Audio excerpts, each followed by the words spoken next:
इसको जो है गिरफ्तार किया गया। ये बेसिकली गैंग का तरीका वारदात ये था कि ये पिंडी से जो है गाड़ियां बुक करवाते थे और अटक के लिए, और अटक में आके कोई वीरान जगह देख के वहां पे जो है ये रॉबरी करते थे, गाड़ी भी स्नैच करते थे, प्लस जो गाड़ी का ड्राइवर होता था या मालिक होता था उसके पास जो सामान होता था वो भी ये लूट लेते थे। ये जो है इन्होंने वारदातें पिछले साल के 10वें और 11वें महीने में लगातार इन्होंने वारदातें की। पिंडी से जो है जैसे कि उससे BBH के बाहर से गाड़ी बुक करवाई, यहाँ पे लेके आए अटक में, यहाँ पे आके जो है गाड़ी भी स्नैच कर ली, ड्राइवर के पास और जो सामान था वो भी उससे छीन लिया, प्लस और भी डिफरेंट मकामात से पिंडी से गाड़ियां बुक करके लेके आना और यहाँ पे आके उसके साथ वो करना लेके जाना।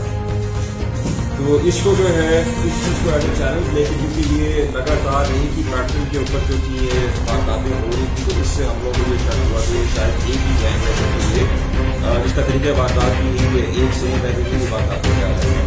इसके लिए भी SDPO फतेहजंग और SHO फतेहजंग की निगरानी में जो है इसको जो है ट्रेस किया गया और गैंग को जो गिरफ्तार किया है।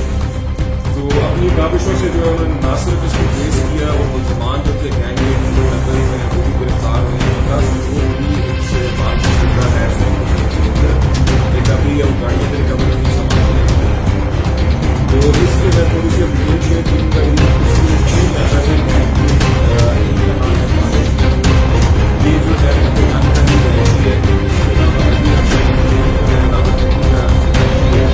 और दूसरा है